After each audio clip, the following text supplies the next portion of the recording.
Hello everyone, এখন আমি তোমাদের সঙ্গে শাস্ত্ররূপে ভূগোল জিওগ্রাফি অ্যাজ এ ডিসিপ্লিন এটা সম্পর্কে আলোচনা করব। তো শাস্ত্ররূপে ভূগোল বা জিওগ্রাফি অ্যাজ এ ডিসিপ্লিন এটা কিন্তু প্রাকৃতিক ভূগোলেরই একটা মৌলিক বিষয়, ফান্ডামেন্টালস অফ ফিজিক্যাল জিওগ্রাফি। তো এই শাস্ত্ররূপে ভূগোল বা ভূগোল কীভাবে একটা শাস্ত্রের রূপ পেল এটা সম্পর্কে অতীত থেকে বর্তমান এবং এর ভাগগুলো কী কী আছে এই সবই সম্পর্কে এই ভিডিওতে আমি তোমাদের সঙ্গে আলোচনা করব। তো চলো শুরু করা যাক, তোমরা একটু মন দিয়ে শোনো, দেখো বিষয়টা বুঝতে পারবে।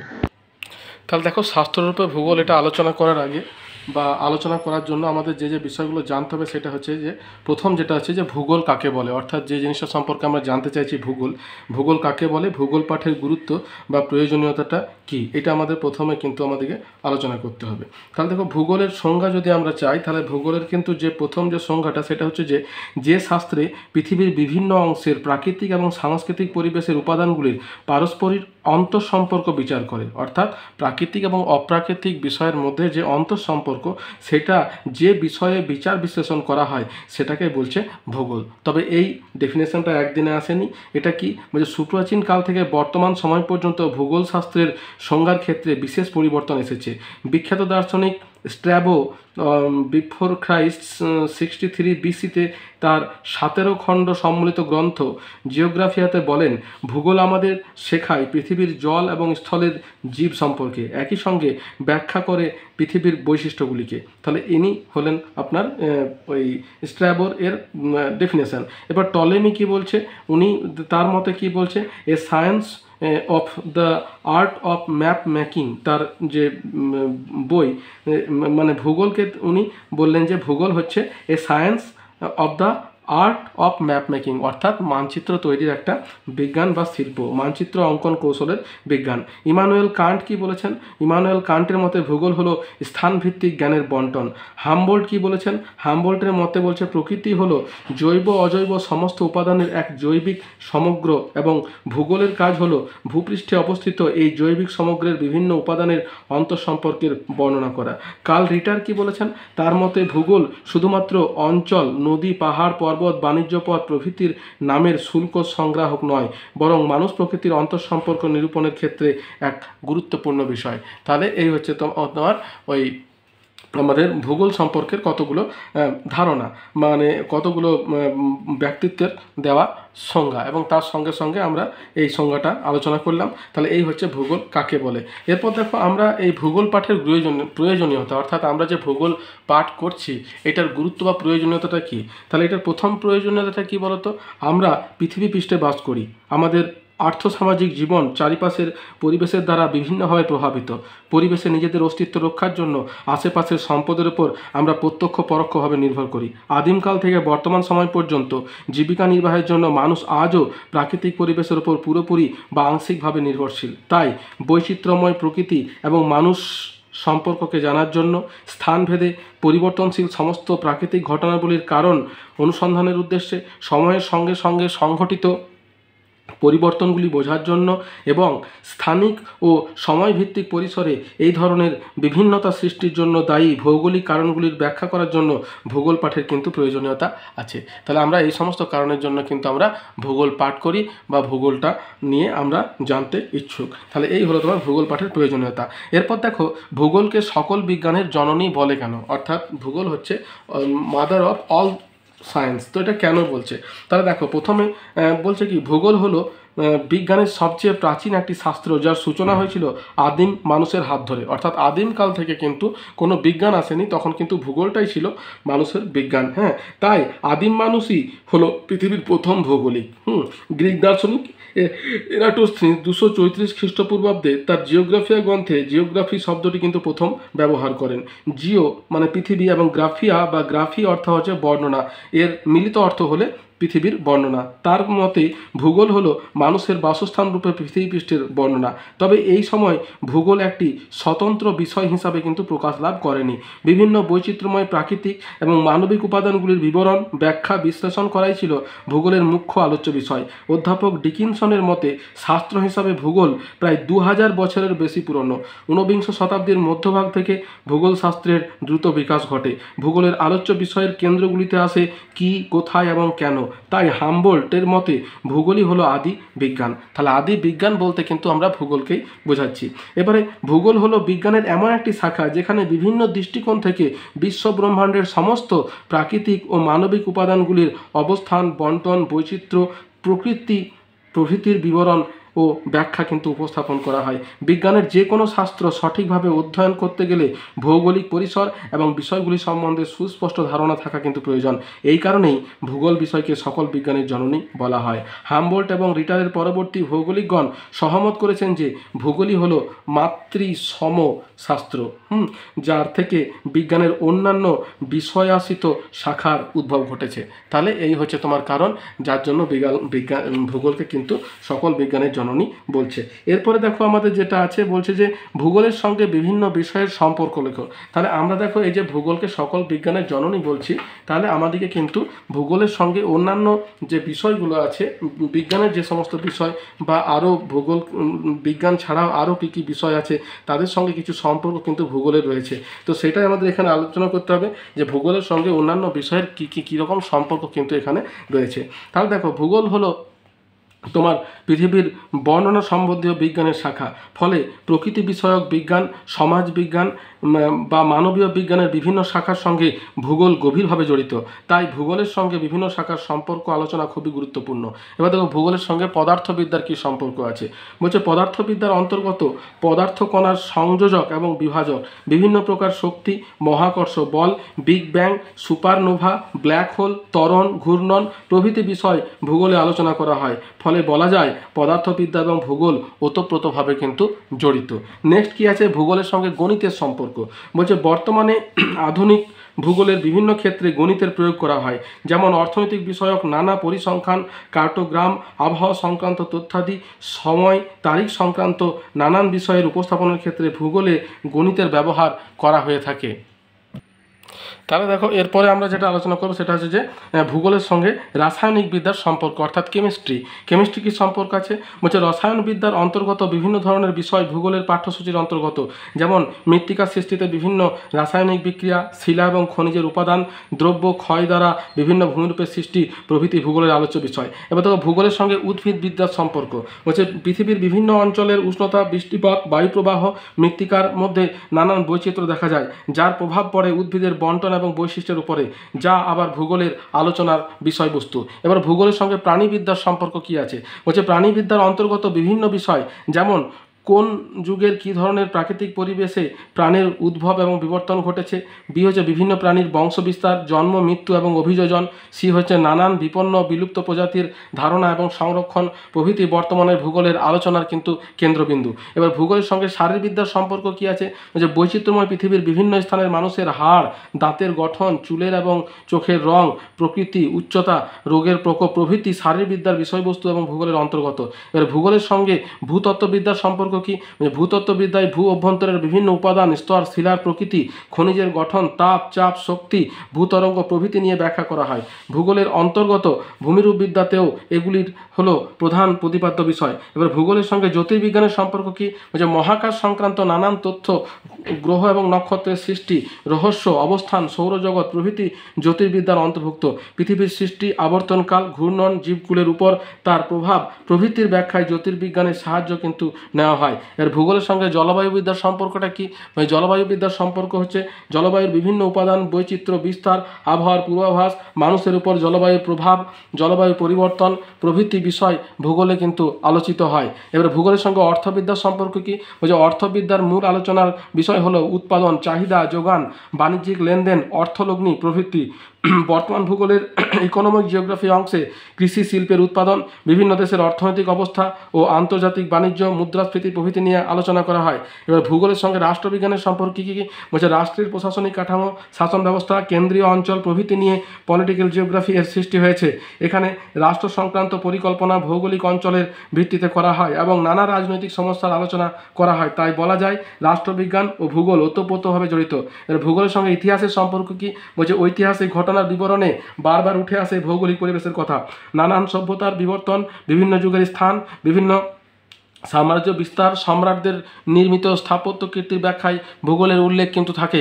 ফলে বলা যায় যে ইতিহাস এবং ভূগোল পরস্পর সম্পর্কযুক্ত। এবার ভূগোলের সঙ্গে সমাজবিজ্ঞানের সম্পর্ক কী?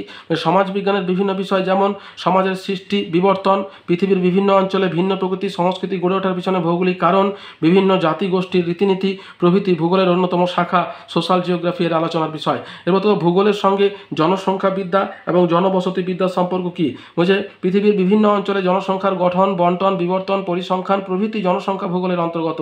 আবার নদীর তীরে সড়কপথ, রেলপথের ধারে রৈখিক জনবসতির বিস্তার, পার্বত্য অঞ্চলে বিক্ষিপ্ত জনবসতি এবং সমভূমি অঞ্চলে গোষ্ঠীবদ্ধ জনবসতি কেন গড়ে ওঠে তার কারণের ব্যাখ্যা পাওয়া যায় কিন্তু সেটেলমেন্ট জিওগ্রাফি থেকে। তাহলে দেখো এই হচ্ছে ভূগোলের সঙ্গে বিভিন্ন বিষয়ের সম্পর্ক। এবার দেখো আমাদের যেটা জানতে হবে সেটা বলছে যে ফাদার অফ জিওগ্রাফি কাকে এবং কেন বলে, বা ভূগোলের জনক। দেখো ফাদার হচ্ছে জন্মদাতা, ঠিক আছে, জন্মদাতা যে তাকে কিন্তু ফাদার বলা হয়। তাহলে ভূগোলের জন্মদাতা বা ভূগোলের জনক কাকে বলা হয়, তাহলে এটা সম্পর্কে আমরা জানবো যে কাকে বলা হয় এবং কেন বলা হয়।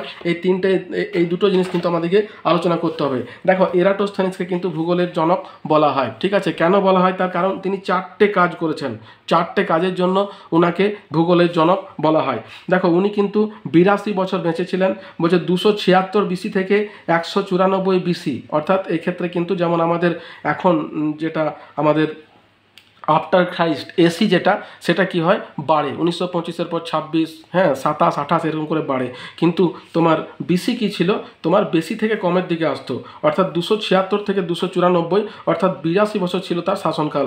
তো এরাটোস্থেনিস কি গ্রিক পণ্ডিত ছিলেন এবং এরাটোস্থেনিস সর্বপ্রথম বিজ্ঞান ভিত্তিক পদ্ধতিতে নিখুঁতভাবে প্রথম কি করেছেন, পৃথিবীর পরিধি পরিমাপ করেন। বুঝতে পেরেছো? এই সমস্ত কাজের জন্য তাকে ভূগোলের জনক বলা হয়। তার একটা কাজ কি, পৃথিবীর পরিধি উনি পরিমাপ করেন।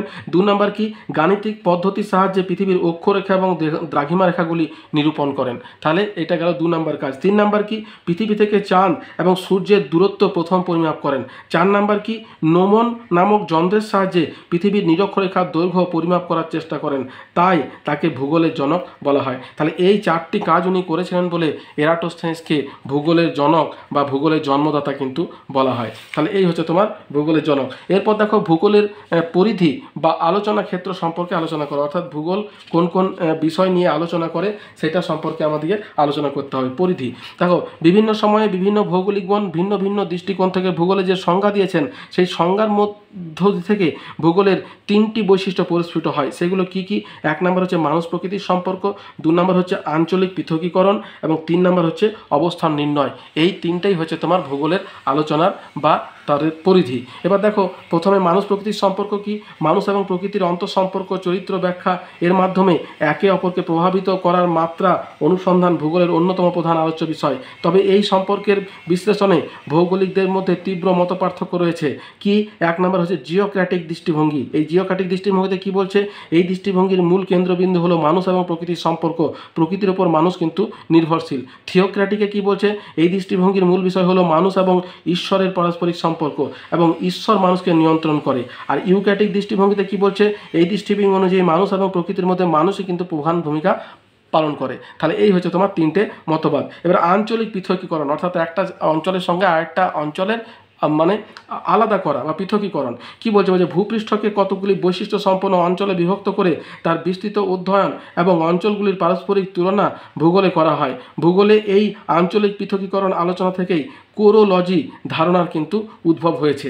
এবার দেখো অবস্থান নির্ণয়। অবস্থান নির্ণয়টা কি বলছে, ভূগোলের আলোচনার ক্ষেত্রে অবস্থান নির্ণয় একটি অত্যন্ত গুরুত্বপূর্ণ বিষয়। 1948 খ্রিস্টাব্দে ভৌগোলিক এমরিক জোন্স সর্বপ্রথম ভূগোলে স্থান শব্দটি ব্যবহার করেন। ভূপৃষ্ঠে কোনো স্থানের অবস্থান মূলত 2 প্রকার।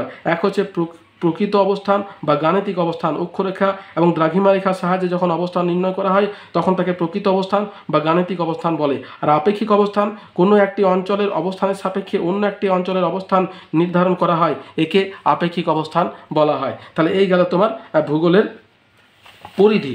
এরপর দেখো আমাদের যেটা জানতে হবে সেটা হচ্ছে ভূগোল বিখ্যাত গ্রন্থ এবং তার রচয়িতা। দেখো এখানে কতগুলো বিখ্যাত গ্রন্থ আছে এবং তার রচয়িতা দেওয়া আছে, এগুলো কিন্তু তোমাদেরকে জানতে হবে। এই রচয়িতাগুলো কিন্তু তোমাদের প্রশ্নতে কিন্তু আসবে, শর্ট প্রশ্ন যখন আসবে তখন কিন্তু দেখো এখানে গুরুত্বপূর্ণ কতগুলো ভৌগোলিক এবং তার রচয়িতা। প্রথমে দেখো জিওগ্রাফিয়া গ্রন্থের রচয়িতা হচ্ছে স্ট্র্যাবো, হ্যাঁ। জিওডেসি এর রচয়িতা হচ্ছে এরাটোস্থেনিস। গেস পিরিয়ডসের রচয়িতা হেক্টিয়াস।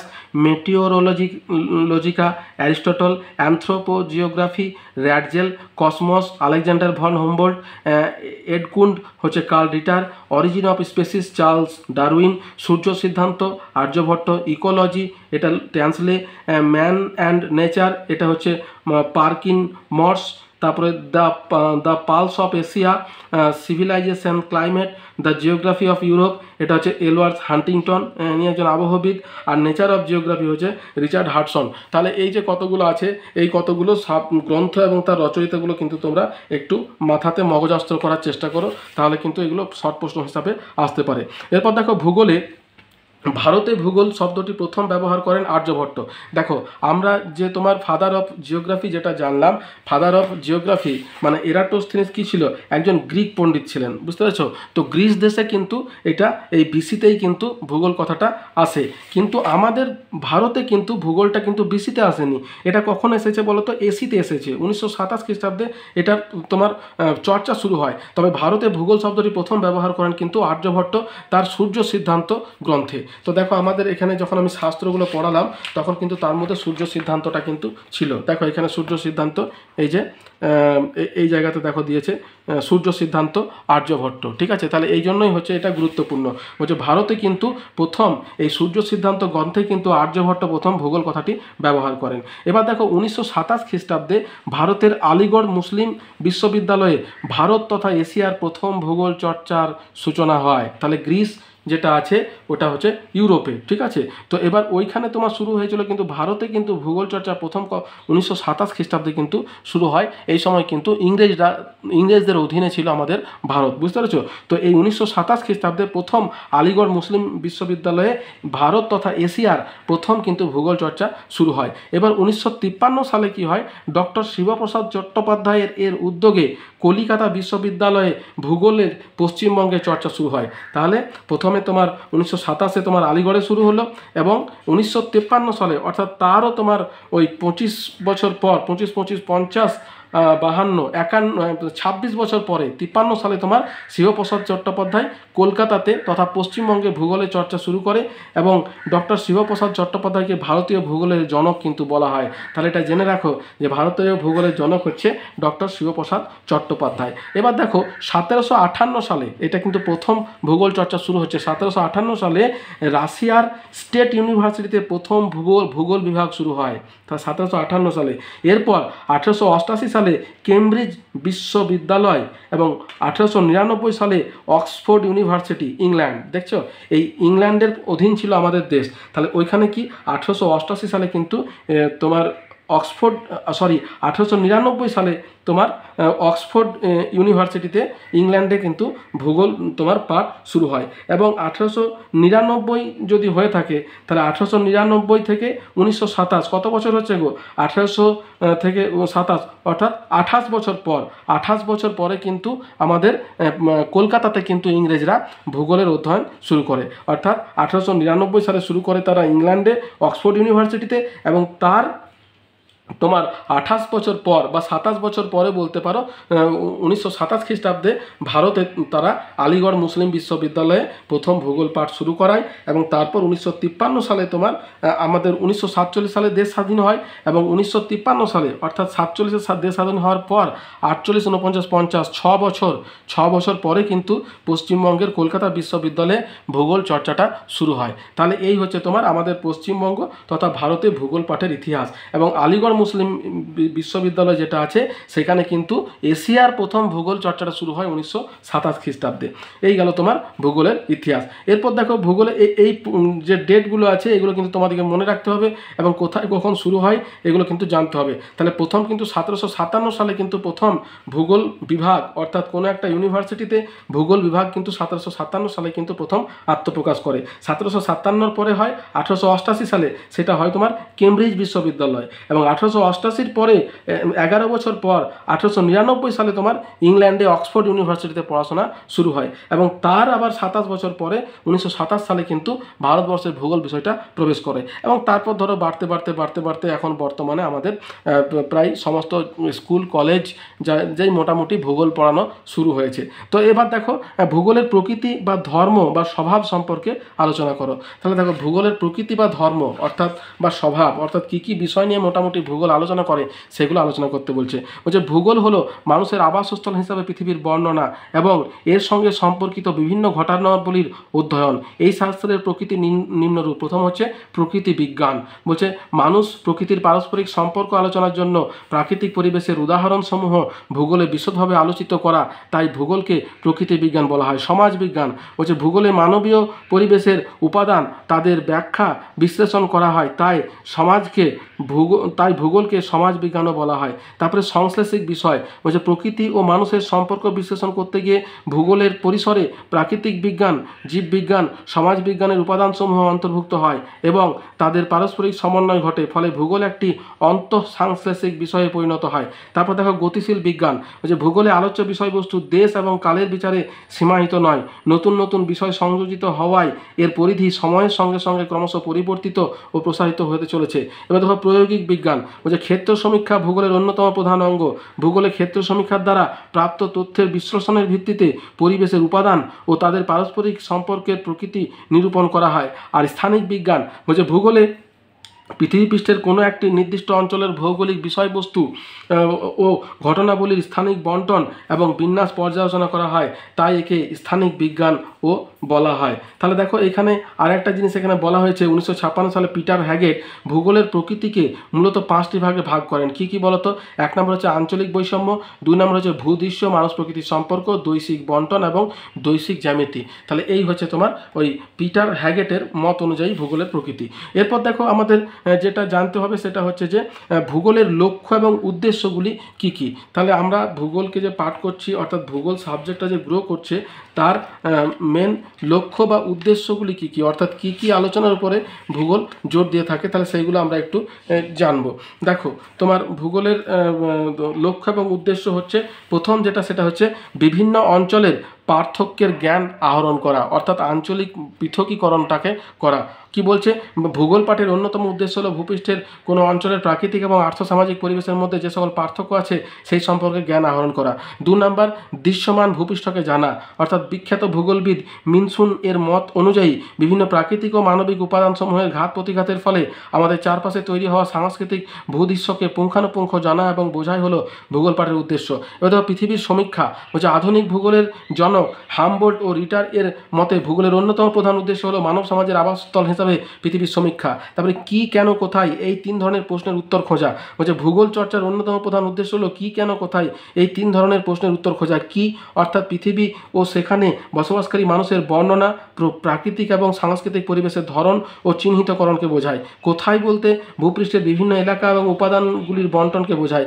কেন বলতে তোমার পৃথিবীর সংঘটিত বিভিন্ন প্রাকৃতিক এবং সাংস্কৃতিক উপাদানের বৈশিষ্ট্য, প্রক্রিয়া এবং ঘটনাগুলির মধ্যে সম্পর্ক অনুধাবন ও তার ব্যাখ্যা করাকে বোঝায়। এবার দেখো পৃথিবী পৃষ্ঠের চরিত্র বিশ্লেষণ।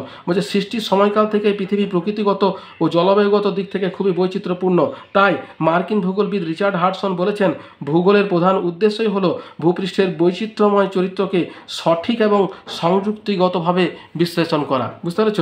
তাহলে এই গেল তোমার চরিত্রের বিশ্লেষণ। এরপর দেখো সমস্যা সমাধানের পথ অনুধাবন। এটাই কি বলছে যে ভূগোল শাস্ত্র পাঠের অন্যতম গুরুত্বপূর্ণ উদ্দেশ্য হলো বিভিন্ন ভৌগোলিক সমস্যাগুলির অনুধাবন এবং সেগুলি সমাধানের চেষ্টা করা। এবার দেখো উন্নয়নের পরিকল্পনা করা। বিভিন্ন ভৌগোলিক অঞ্চলে কিভাবে মানব জাতির উন্নয়ন সাধিত হবে তার যথাযথ বিশ্লেষণ করা এই শাস্ত্রের অন্যতম উদ্দেশ্য।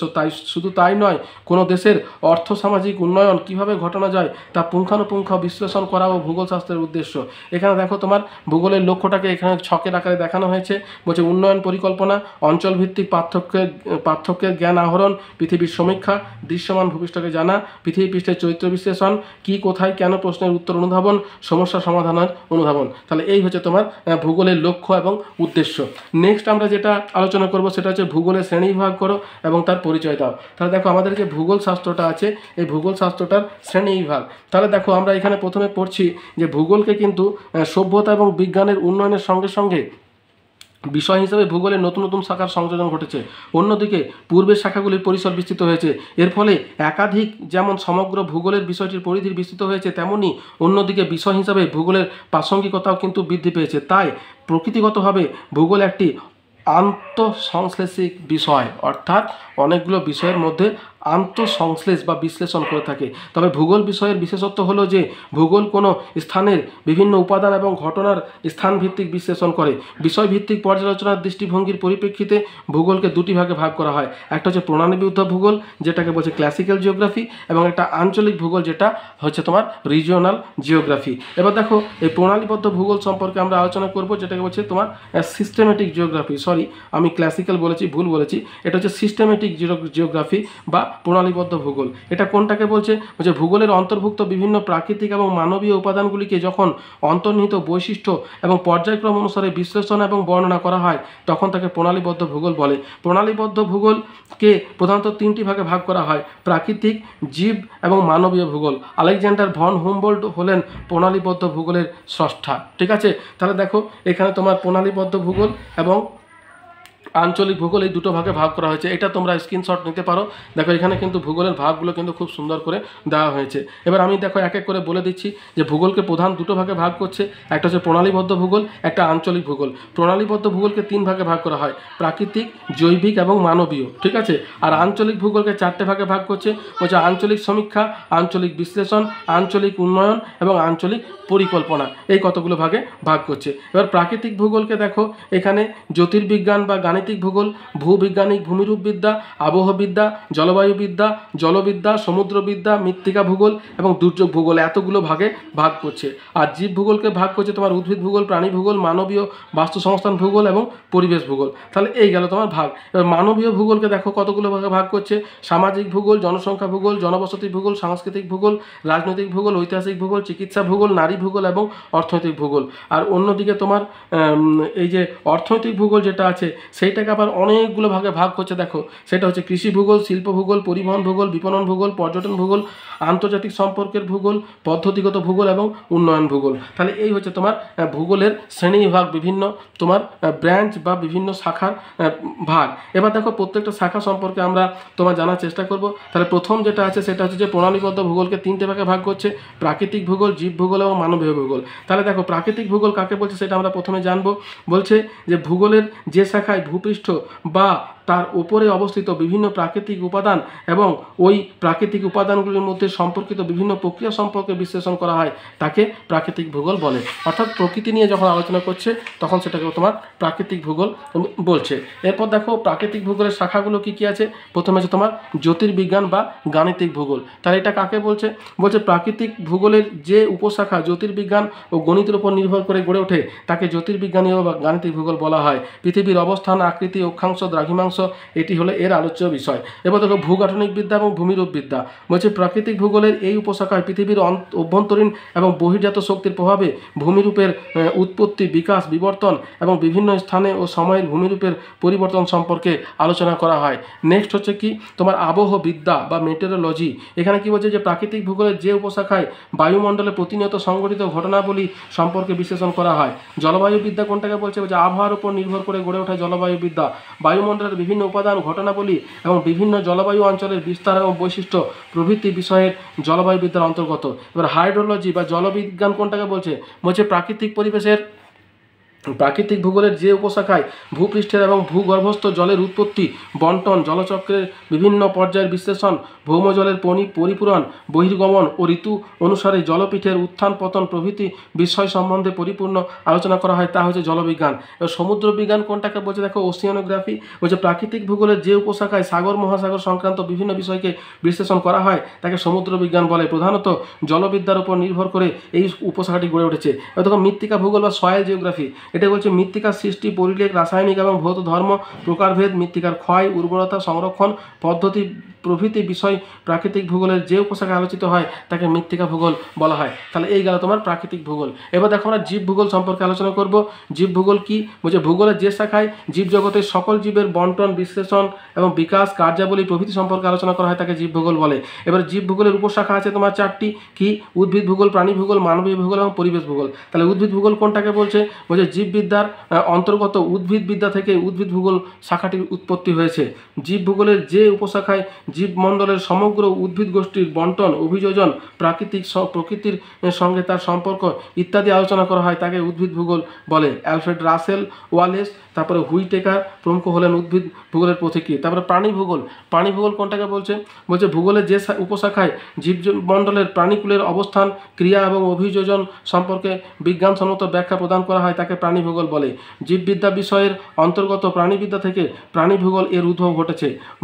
মায়ার্স, ওয়ালেস, ফিলিপ স্কেলেটার প্রমুখ প্রাণী ভূগোলের প্রবক্তা। এবার মানবীয় বাস্তু সংস্থান কোনটাকে বলছে?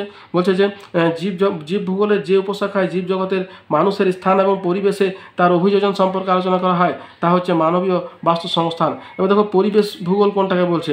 বলছে ভূগোলের যে উপশাখায় পরিবেশ বিষয়ক বিভিন্ন ঘটনার কারণ ও ফলাফল সম্পর্কে আলোচনা করা হয় তাকে পরিবেশ ভূগোল বলে। যেমন চ্যাপম্যান, ওডাম, হেউট, হ্যারে, রামদেও মিশ্র প্রমুখের নাম এই উপশাখার সঙ্গে যুক্ত হয়েছে। এবার দেখো মানবীয় ভূগোল। তাহলে আমরা জীব ভূগোল সম্পর্কে আলোচনা করলাম। এবারে মানবীয় ভূগোল কোনটাকে বলছে? বলছে ভূগোলের যে শাখায় জনসংখ্যার বৈশিষ্ট্য, বন্টন এবং বিভিন্ন আর্থসামাজিক, রাজনৈতিক ও সাংস্কৃতিক বিষয়ের ভৌগোলিক বিশ্লেষণ করা হয় তাকে মানবীয় ভূগোল বলে। মানবীয় ভূগোলের শাখাগুলি কী কী? প্রথম হচ্ছে তোমার সামাজিক ভূগোল। তাহলে সামাজিক ভূগোল কি? মানবীয় ভূগোলের যে উপশাখায় সমাজবদ্ধ জীবরূপে মানুষের সামাজিক জীবনের বিভিন্ন বৈশিষ্ট্য সম্পর্কে আলোচনা করা হয় তাকে সামাজিক ভূগোল বলা হয়। জনসংখ্যা ভূগোল কোনটাকে বলছে? মানবীয় ভূগোলের যে উপশাখায় জনসংখ্যা সম্পর্কিত বিভিন্ন বিষয় যেমন জনসংখ্যার বন্টন, বৃদ্ধি, কাঠামো, জন্ম মৃত্যুর হার, প্রজনন, তারপরে নগরায়ন, বয়সলিঙ্গ অনুপাত, জনসংখ্যা সংক্রান্ত তত্ত্ব, জনসংখ্যা নীতি প্রভৃতি নিয়ে আলোচনা করা হয় তাকে জনসংখ্যা ভূগোল বলা হয়। এই শাখার অন্যতম প্রবক্তা হলেন ক্লার্ক, উডস, বিজু গার্নিয়ার প্রভৃতি। তারপর দেখো জনবসতি ভূগোল বা সেটেলমেন্ট জিওগ্রাফি কোনটাকে বলছে? মানবীয় ভূগোলের যে উপশাখায় জনবসতির বিভিন্ন অভ্যন্তরীণ এবং বাহ্যিক বিষয় যেমন জনবসতির ধরন, ধাঁচ, জ্যামিতি, বৈশিষ্ট্য, শ্রেণীবিভাগ, কার্যধারা, বিবর্তন, গঠন প্রভৃতি সম্পর্কে আলোচনা করা হয় তাকে জনবসতি ভূগোল বলে। বার্জেস, হোমার, হোয়াইট ইত্যাদি হচ্ছে এই উপশাখার সঙ্গে যুক্ত। এবং সাংস্কৃতিক ভূগোল বা কালচারাল জিওগ্রাফি কোনটাকে বলছে? বলছে মানবীয় ভূগোলের যে উপশাখার মানুষের নিয়ম, রীতিনীতি, বিশ্বাস, ধ্যান ধারণা প্রভৃতি সম্পর্কে ব্যাখ্যা ও বিশ্লেষণ করা হয় তাকে সাংস্কৃতিক ভূগোল বলা হয়। কার্ল সয়ার, র্যাডজেল প্রমুখ হলেন এই উপশাখার তোমার অন্যতম প্রবক্তা।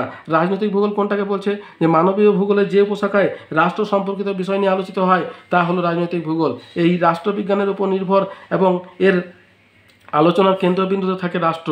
এবার দেখো ঐতিহাসিক ভূগোল কোনটা? অর্থাৎ যেটা ইতিহাস নিয়ে আলোচনা করছে। হচ্ছে মানবীয় ভূগোলের যে উপশাখায় ভূপৃষ্ঠের কোনো স্থানে সুদীর্ঘ কাল থেকে সংঘটিত ঘটনাগুলির বিশ্লেষণ করা হয় তাকে ঐতিহাসিক ভূগোল বলে।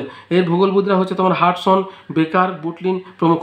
এর কল্যাণমূলক ভূগোল কোনটাকে বলছে? বলছে যে বিভিন্ন সরকারি পরিকল্পনা এবং নীতির প্রভাবে সমাজের কীরূপ কল্যাণ সাধন করা হয়ে থাকে সেই বিষয়ে মানবীয় ভূগোলের যে উপশাখায় আলোচনা করা হয় তাকে কল্যাণমূলক ভূগোল বলা হয়। স্মিথ, হার্টে প্রমুখ এই উপশাখার পথিকৃৎ। এরপর দেখো চিকিৎসা ভূগোল কোনটাকে বলছে? হচ্ছে ভূগোলের যে শাখায় মানুষ এবং তার বিভিন্ন প্রাণীর বিভিন্ন অসুখের কারণ, বৈশিষ্ট্য, নিবারণ, তোমার প্রতিরোধ, মৃত্যু, মহামারী, অপুষ্টি প্রভৃতি বিষয় নিয়ে আলোচনা করা হয় তাকে চিকিৎসা ভূগোল বলে। এবার নারী ভূগোল বা ফেমিনিস্ট জিওগ্রাফি কোনটাকে বলছে? হচ্ছে মানবীয় ভূগোলের যে শাখায় মানবীয় পরিবেশ, সমাজ এবং ভৌগোলিক স্থানের আলোচনার ক্ষেত্রে নারীবাদের তত্ত্ব, প্রক্রিয়া এবং সমাজ এবং সমালোচনার প্রয়োগ করা হয় এবং লিঙ্গ বৈষম্য প্রভাবের ব্যাখ্যাদানের উপরে গুরুত্ব দেওয়া হয় তাকে নারী ভূগোল বলা হয়। এবং অর্থনৈতিক ভূগোল কোনটাকে বলছে? বলছে মানবীয় ভূগোলের যে উপশাখায় মানুষের অর্থনৈতিক কার্যাবলী এবং অর্থনৈতিক অবস্থার বিভিন্ন দিক নিয়ে আলোচনা করা হয় তাকে অর্থনৈতিক ভূগোল বলা হয়। এবার দেখো Jones, Stamp, Zimmermann, Weber, Losch, von Thunen, Whittlesey প্রমুখ এই উপশাখার উল্লেখযোগ্য প্রবক্তা। এবং অর্থনৈতিক ভূগোলের বিভিন্ন শাখা কী কী আছে বলতো? কৃষি ভূগোল, শিল্প ভূগোল, পরিবহন ভূগোল, বিপণন ভূগোল, পর্যটন ভূগোল, আন্তর্জাতিক সম্পর্কের ভূগোল এবং পদ্ধতি ভূগোল এবং উন্নয়ন ভূগোল। তাহলে এই হচ্ছে তোমার এর ভাগগুলি। এবার দেখো প্রাকৃতিক ভূগোল এবং মানবীয় ভূগোলের মধ্যে পার্থক্য কী আছে বলতো? হচ্ছে প্রাকৃতিক বিজ্ঞানের বিভিন্ন শাখা থেকে প্রাকৃতিক ভূগোলের নানা শাখার উৎপত্তি ঘটে, আর মানবীয় ভূগোলটা কি?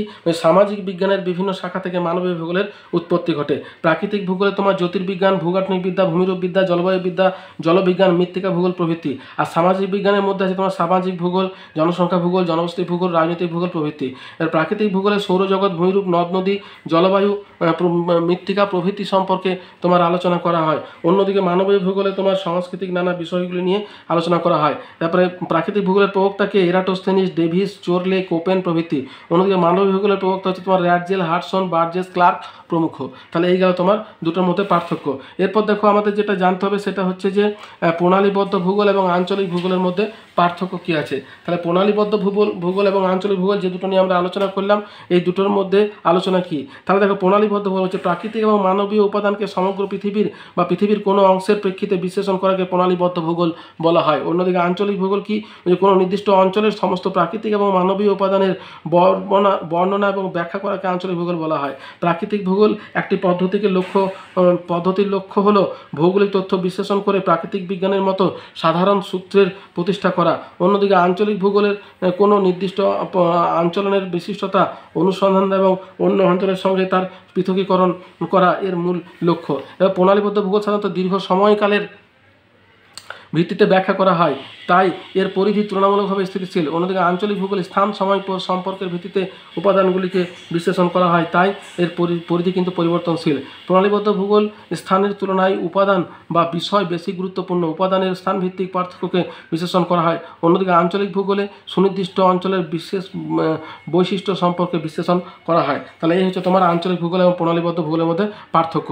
এবার দেখো আমাদের আলোচনার বিষয় হচ্ছে তোমার প্রণালীবদ্ধ ভূগোল, অর্থাৎ আমাদের যে সিলেবাস শাস্ত্ররূপে ভূগোল, সেখানে কিন্তু আমাদেরকে এই প্রণালীবদ্ধ ভূগোলটা সম্পর্কে আলোচনা করতে হবে। ঠিক আছে? তাহলে প্রণালীবদ্ধ ভূগোল বা সিস্টেমেটিক জিওগ্রাফি ভূগোলের বিভিন্ন শাখা উপশাখা সম্পর্কে তোমার আমাদেরকে আলোচনা করতে হবে। তাহলে দেখো তোমার প্রণালীবদ্ধ ভূগোলের বিভিন্ন শাখাগুলো কি কি আছে। আমি একটা জিনিসই দেখো এইখানে কিন্তু খুব সুন্দর করে দেওয়া আছে, এই জিনিসটা কিন্তু তোমাদেরকে মগজস্থ করতে হবে। দেখো এটা পুরোটা তোমাদের যদি না আসে, দেখো আমি এমনি করে দিলাম, এটা তোমরা স্ক্রিনশট নিয়ে নিতে পারো।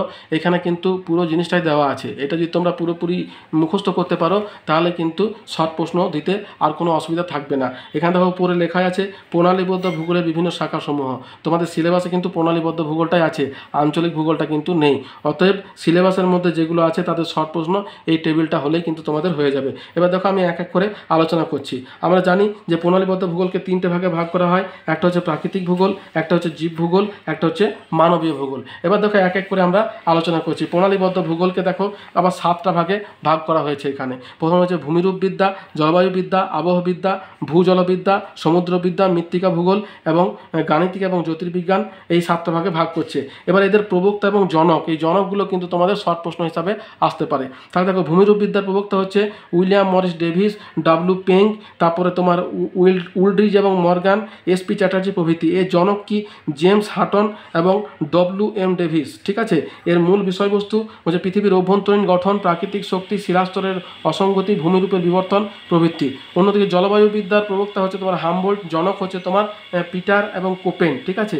এদের মূল বিষয় কি বলছে? বায়ুমণ্ডলীয় চাপ, উষ্ণতা, জলবায়ু অঞ্চল, বিশ্ব উষ্ণতা প্রভৃতি। এবার দেখো আবহবিদ্যা, এর প্রবক্তা হচ্ছে কোপেন, রসবি, থর্নথয়েট, ট্রেওয়ার্থার প্রভৃতি। এর জনক কেউ নেই। আবহাওয়ার বিভিন্ন উপাদান, পূর্বাভাস এবং সতর্কীকরণ প্রভৃতি হচ্ছে এর আলোচনার বিষয়বস্তু। এবার দেখো ভূজলবিদ্যা, এর কিন্তু প্রবক্তা কেউ নেই, জনক হচ্ছে তোমার রবার্ট ই হর্টন। ঠিক আছে? এর বিষয়বস্তু হচ্ছে তোমার জলচক্র, ভৌম জলের উৎপত্তি, জলের বন্টন, পৃষ্ঠপ্রবাহ প্রভৃতি। এবার সমুদ্র বিজ্ঞান, ওশিয়ানোগ্রাফি, এটা হচ্ছে তোমার শেপার্ড, মারে এবং ভাদ্রুপ। এর জনক হচ্ছে তোমার স্যার জন মারে হচ্ছে এর জনক।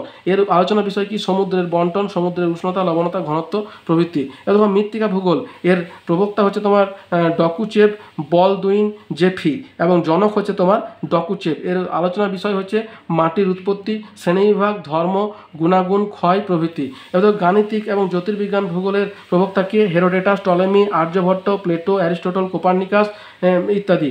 এর জনক কে? গ্যালিলিও, অ্যানাক্সিমেন্ডার এবং থেলাস হচ্ছে এর জনক। আর আলোচনার বিষয় হচ্ছে মহাকাশ গবেষণা সহ নক্ষত্রের উৎপত্তি সংক্রান্ত মতবাদ। এই গেল তোমার প্রাকৃতিক ভূগোল সম্পর্কে। এবার জীব ভূগোলকে দেখো আবার চারটে ভাগে ভাগ করছে। প্রথম ভূগোলটা হচ্ছে তোমার উদ্ভিদ ভূগোল, যার প্রবক্তা হচ্ছে তোমার ডবেল মায়ার পলুনিন হুইটেকার। এর কিন্তু কোনো জনক নেই। আলোচনার বিষয় হচ্ছে উদ্ভিদের প্রকৃতিগত বন্টন, জলবায়ু এবং মৃত্তিকার প্রভাব এবং প্রজাতিগত বন্টন। এবার প্রাণী ভূগোল, এর প্রবক্তা হচ্ছে তোমার মায়ার, কেইন, ওয়ালেস এবং ডার্লিংটন। এর কোনো জনক নেই। এর আলোচনার বিষয় হচ্ছে তোমার প্রাণীর আবির্ভাব, উৎপত্তি এবং প্রজাতিগত বন্টন। এবার দেখো মানব বস্তুবিদ্যা। মানব বস্তুবিদ্যার প্রবক্তা হচ্ছে তোমার স্টাইনার, ট্রপ, হেনরি থোরেও। হ্যাঁ, এর জনক হচ্ছে তোমার হেনরি থোরিও। আলোচনার বিষয় হচ্ছে পরিবেশ মানুষ সম্পর্ক, পরিবেশে মানুষের অভিযোজন প্রভৃতি। এবার দেখো পরিবেশবিদ্যা, এর প্রবক্তা হচ্ছে তোমার ভিদাল দা ব্লাস। ভিদাল দা লা ব্লাস হচ্ছে এর প্রবক্তা, জনক কেউ নেই। এর আলোচনার বিষয় হচ্ছে পরিবেশের অবনমন, দূষণ, সংরক্ষণ, ব্যবস্থাপনা প্রভৃতি। তাহলে এই গেল তোমার প্রণালীবদ্ধ ভূগোল। এবার মানবীয় ভূগোল যেটা আছে সেটাকে আবার 7টা ভাগে ভাগ করছে।